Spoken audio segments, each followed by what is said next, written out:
आता यज्ञाला सुरुवात, एवढं सगळं विधान करावं लागतं आणि हे विधान केल्यावर त्याची फलश्रुती खूप आहे. ते मी नंतर सांगणार. आता वेळेच्या अभावी तुमच्या काष्टपात्रामध्ये म्हणजे लाकडी चमच्यामध्ये कापूर ठेवला, त्याला प्रज्वलित करा पेटीने. एकच व्यक्ती करेल एक कुंडावर आणि हळूच कुंडामध्ये सोडायचं ते कापूर. कापूर प्रज्वलित करा. ओम भूर्भुवः स्वर्देव भुम्नः पृथिवीव वरिम्ना तस्यास्ति पृथिवी देवयजने पृष्ठेऽग्निमन्नादम् अग्निमध्ये सोडा. अग्निं दूतं पुरोदधे हव्यवहमुपब्रवे देवा आशादयादिः. ओम अग्नये नमः. आवाहयामि स्थापयामि ध्यायामि गन्धाक्षतं पुष्पाणि धूपं दीपं नैवेद्यं समर्पयामि. पाचही कुंड प्रज्वलित झाले का? सोडलं का आतमध्ये कापूर? प्रज्वलित केलेला कापूर आतमध्ये सोडा.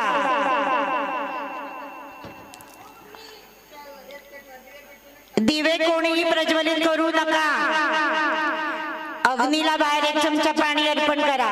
यज्ञदेवाला त्यांचे पाय धुवा. अग्नीला पाणी अर्पण करा. कुंडाच्या 3 पायऱ्या आहे, ब्रह्मा विष्णू महेश. त्याला कुंकू लावा, थोडी फुलं लावा आजूबाजूला खाली. आतमध्ये गोड नैवेद्य सोडा. लाडू असेल, शिरा वगैरे लाडू आतमध्ये सोडा. पुन्हा बाहेरून पाणी फिरवा.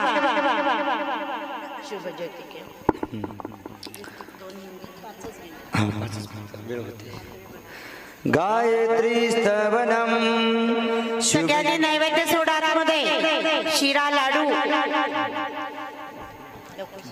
शुभ ज्योति के पुंज अनादि अनुपम ब्रह्मांड व्यापी आलोक करता. सारे ब्रह्म से मुक्त कर दो, पावन बना दो हे देव सविता.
नष्ट कर, आमचे रोग नष्ट कर, आमचं दारिद्र्य नष्ट कर, आमच्या मागे काही षडकाष्ट असतील ते नाहीसे कर आणि आम्हाला पावन बना दे ए देव सविता.